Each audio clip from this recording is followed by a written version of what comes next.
Okay, what I am here to talk about today is something that's been bothering me since I'm a child. Well, what is it, you're probably asking? Well, maybe if you stopped to let me finish, I would tell you, you impatient...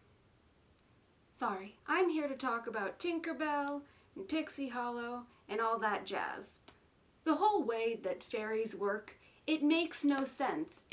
No sense at all. Let's start at the beginning. A very good place to start, the birth of fairies. So, a fairy is born every time a baby laughs for the first time, which I thought was cool. I still think it's cool. When you laugh for the first time, a fairy was born, and so you've got like your little fairy twin. It's neat. However, are we supposed to believe that every human being alive has their own little fairy? Neverland is an island. I doubt they'd all fit, no matter how small they were, because there's tons of them. One for every person alive on Earth. Plus, in this scene, they're all huddled together like it's a huge deal, but babies are born constantly. If a fairy is really born every time a baby laughs for the first time, then they should be pretty much like this 24/7. The Neverpedia, which is this website I found while writing the script for this, says that not every baby's laugh becomes a fairy, and the reason for this is because when a baby laughs for the first time, it doesn't just come to Pixie Hollow.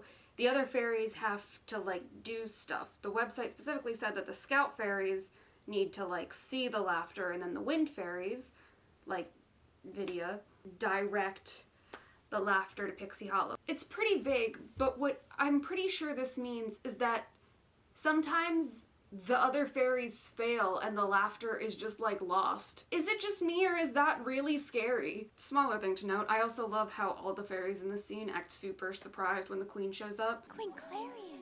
Not only is it implied that she's there at every fairy birth and talent picking, but if you watch the movie, she's sort of around.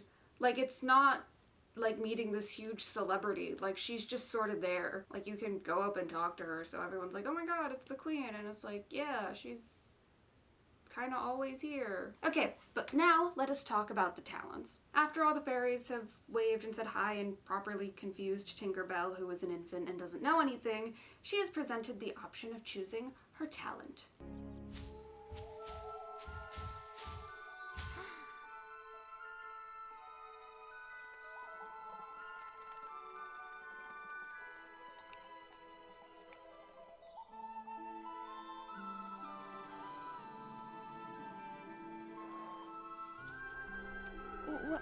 What are these things? They will help you find your talent, little one. She asks Queen Clarion. How will I know which one is... To which the sagely queen says, You'll know. Here's the thing, though. She does not know. She goes up to the first talent she sees, and she pokes at it, and it falls and goes gray and stuff, and everyone's like, oh, I guess that's not your talent. Which is weird, because they didn't tell her that she might get it wrong, so I feel like if I didn't know any better, I'd freak out. I'd be like, oh my god, I chose the wrong one, now I'm not gonna get a talent. The better explanation would be, like, you're gonna poke one, and it's gonna do something cool, and if it doesn't do something cool, try poking another one. But regardless, she goes around and she pokes a couple more, and they fall and disappear and turn gray, and everyone looks all sad and disappointed. I guess she's the only fairy to, like, guess things wrong. But then finally, we see the hammer. It's like a stone hammer tied with grass to like a little stick. But we know later that Tinkerbell is a tinker fairy. That is her talent. So she sees this that represents her talent, and she walks past it. She had no interest in becoming a tinker fairy. She did not know she was supposed to be a tinker fairy. Granted, later in the movie there's this whole plot about how she doesn't want to be a tinker fairy because tinker fairies don't get to go to the mainland, but other fairies do. But that's not what's going on here. She's not thinking to herself, oh, that's my talent, but I don't want that talent because I want to go to the mainland. She has no idea about that tinker fairies aren't allowed to go to the mainland. That hammer just does not interest her. After she walks past the hammer, it decides, no, I'm choosing you. You don't get to choose. I'm choosing. And it floats up to her and she touches it and it glows. Cool! Now she's a tinker fairy. But that's mostly petty stuff, because I guess Queen Clarion wasn't technically wrong. She did know that she was going to be a tinker fairy when the hammer came and floated up to her. I just think she was being weirdly cryptic for no good reason. Here's what's weird. You see them? The fairies with white hair? The fairies that are clearly winter fairies? You see the one fairy who puts a snowflake on the thing, giving her the option to be a snow fairy? Excuse me, what? Now, if you are not well versed in Tinkerbell lore, you probably don't know why I'm mad about this. Don't worry, I will tell you. Tinkerbell has multiple movies because she is a fun character and there are a bunch of little girls like me who ate that stuff up. So, with that in mind, let me present to you Tinkerbell and the Secret of the Fairies. So, in this movie, Tinkerbell finds herself this little winter area, and it's really cool, no pun intended, but she finds this other fairy that looks really similar to her, and they go up and they talk, and their wings, like, sparkle. Your wings. They're sparkling. Like yours. So we learn that winter fairies and warm seasons fairies aren't supposed to interact. It's weird because there's like a winter area and then there's a spring, summer, fall area, which seems unbalanced, but whatever. But they're not supposed to interact. Does that strike you as odd? Especially considering that we saw winter fairies in Pixie Hollow when Tinkerbell was born, and that she was given a snowflake as one of her choices? So besides hitting it off great and being like super awesome friends, Tinkerbell and Periwinkle also share the same laugh. That's right, they're sisters. Which makes absolutely no sense. Like, I sort of get the idea. Like, they're the fairy equivalent of twins. But like, they say sisters, they don't say twin sisters, so are you only related if you're born of the same laugh? Okay, so let's say that I have a fairy that was born from my first laugh, and my older brother, he's also got a fairy that was born from his first laugh. Do they consider themselves brother and sister, or do they not consider themselves related? Now, assuming my older brother was actually my twin brother, and we each had fairies for both of our first laughs, are they twins? Then what do you call fairies that are born of the same laugh? Are they just like mega twins? Like twinnier? What is that? Also, how often do two fairies become born of the same laugh? We've only seen Tinkerbell and Periwinkle as being described as born of the same laugh, so it clearly doesn't happen a lot, even though this old dude like knows what it is and is able to explain it to them. I've written about the sparkling, but I've never seen the sparkling with Ma on the papers. And also, why does it happen? Are there just some babies that laugh really hard the first time? Is it to make up for all the fairies that are lost to time because the wind fairies don't know how to do their job? So back to the flashback though, we see that Periwinkle actually never went to Pixie Hollow. She goes to this winter place, and we even see in the flashback that they've got their own source of pixie dust.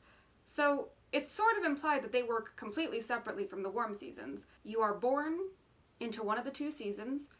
From there, you pick your talent and you work, and you never, for any reason, go over to the other seasons. So again, what is she doing here? But anyway, I could complain about that all day, but I'm not going to. Tinkerbell and Periwinkle are sisters.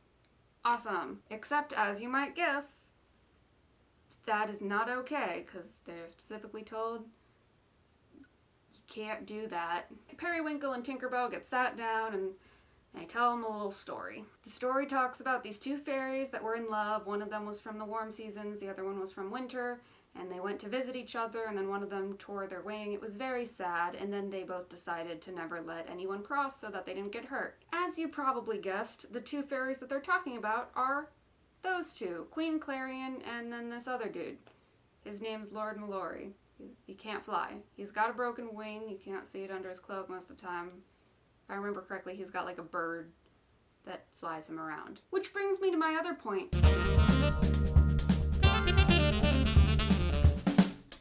And before you tell me, Chloe, wings are sort of essential to the whole flying thing, are they? Because I kind of thought it was pixie dust. When we originally saw Tinkerbell, she was flying alongside Peter Pan, didn't actually talk, sounded like a bell, having a jolly old time. And Peter Pan says, "Just a little bit of pixie dust." So with the pixie dust, not only is Peter Pan able to fly, but so are Wendy and her siblings, who are both much larger and much heavier than Tinkerbell. Tinkerbell also, multiple occasions, uses her pixie dust to lift objects, like ships. She makes ships float with her pixie dust, but she can't make her tiny little self float and neither can any of the other fairies. So I googled it. Can fairies fly without pixie dust? The absence of pixie dust would cause a fairy to lose his or her ability to fly and deprive some of their innate magical talent until it is replenished. So let's just get this completely straight. A fairy needs both wings and pixie dust to fly. If they tear a wing, they cannot fly, period. If they have no pixie dust, they cannot fly, period. So the wings are completely useless. In fact, they're worse than completely useless. They're a barrier, because if something bad happens to them, you'd be better off never having wings in the first place. They're also incredibly dangerous and could kill you. Here's a prime example of this. Can fairies swim? Fairies cannot swim because their wings absorb water and drag them down. If a fairy submerges their wings in water, they will drown because the wings will absorb the water and they will become heavy and drag them underwater and kill them. They can't even bathe their own wings. It's said a couple times that they have to scrub each other's wings. Like, a fairy can't function by themselves. That's how terrible and inconvenient the wings are. It's a wing washer. Think of it. No more having to scrub each other's wings. I also want to talk about how long fairies live. Well, just like everything in Pixie Hollow, it is wildly inconsistent and makes zero sense. The Neverpedia says that some sources claim that fairies only live a season. I'm gonna go ahead and say that I doubt it, not only because it's super dark and I don't want it to be true, but also because there is a second Peter Pan movie, which stars Wendy's daughter Jane, and Tinkerbell is still alive. So unless Wendy grew up, got married, and had children all within the span of a season, Tinkerbell should be dead. The next option here, which is sort of the one that I think I probably would have believed if you just asked me before I'd done any research, is that the fairy lives for as long as the person whose laughter birthed them. When you die of old age, the fairy that is connected to you will also die of old age, which is sort of sweet. You guys grow old together. But what about for those people that, like, don't? Imagine a young guy. Some other dude comes up to him and stabs him. Stabs the young dude in the chest and he just keels over and dies. Would the fairy that he's connected to also die for no particular reason? Or worse, would a stab wound just appear on the fairy? The final option on here says that some people say that fairies have an average lifespan of about 600 years, which would be fine, except for that whole, population thing we were talking about earlier. Although, to be fair, I can't really say much about the population because I don't know how many fairies never get to be born. I don't know how terrible the wind fairies are at their job. So maybe it's just like there are so few fairies that actually get born that it sort of checks out that they live for 600 years. I don't know who's to say. It's actually the last line of this little bit that I find the most interesting. It says, "This means that fairies can live as long as you want them to, however long you believe." At first, I was just gonna brush this off. I wasn't even gonna mention it in the video because, like, whatever. This website is clearly meant for kids. So I guess it makes sense that they add in this sort of cheesy, heartwarming line at the end. And I'm not here to rip on that. But here's the thing. I don't think it was some throwaway line. I think it's canon. I went back and rewatched Peter Pan 2, and here's what stood out to me. Wendy's daughter, Jane, is all pissy in this movie. She refused to believe in magic, even after being kidnapped by a pirate in a floating ship and being rescued by an elf boy and a pixie. After standing up and getting her bearings, Jane comes to this conclusion. Oh, I get it. I'm dreaming. You're not real. You see that? Right there?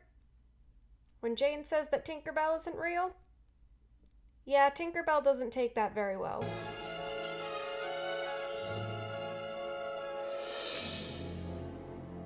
Tinkerbell! Tinkerbell! Tink! Tinkerbell. She dies because one random human says that she doesn't believe in fairies. What? Because this is a kid's movie, after Jane is all upset and cries over her, Tinkerbell wakes up and everything's chill, but the point still stands, fairies can die if you tell them you don't believe in them. We saw it happen. A few questions. The reason that I could find when scouring the web as for, hey, why would saying you don't believe in someone cause them to die? Fairies run off of pixie dust. If they don't have pixie dust, they will die. And pixie dust is partially made of out of belief. So if you don't have any belief, the pixie dust dries up. It also seems weird that Jane, who is one girl in a world of many people, can single-handedly take out all the belief from pixie dust by yelling it at the fairy's face. Regardless of the semantics, I think it's pretty clear that the message they're making is that every time someone stops believing in fairies, one of them dies. That's so brutal. Listen up, kids. Never stop believing in fairies. Because if you do, we'll kill Tinkerbell. So chin up, got it? Plus, the implication is that Jane never believed in fairies. So why does saying it out loud do anything? I guess that means that you're allowed to not believe in fairies, just don't go screaming about it, which I guess is better than just the idea of you can never stop believing. It still feels vaguely threatening, but it's better. Anyway, there are some other things that I am glossing over, such as the fact that Tinkerbell actually ripped her wing in that movie we were talking about earlier when she was flying into the winter area, and despite the fact that they mentioned numerous times that there's no cure for a broken wing, she is able to cure her broken wing by just being with her sister, which is complete trash, but whatever. I think a lot of movies have come out since I've sort of, I don't want to say grown out of fairies because I'm afraid that I'm going to kill Tinkerbell, but I think a couple more fairy movies have come out since I was of watching age. Is that good? Can I say that? Did I just kill Tinkerbell? Oh dear. You have to believe because you know what happens if you stop believing. Anyway, that is my rant about a beloved childhood series. Let me know in the comments if you would like me to scream about something else that is completely inconsequential. Bye!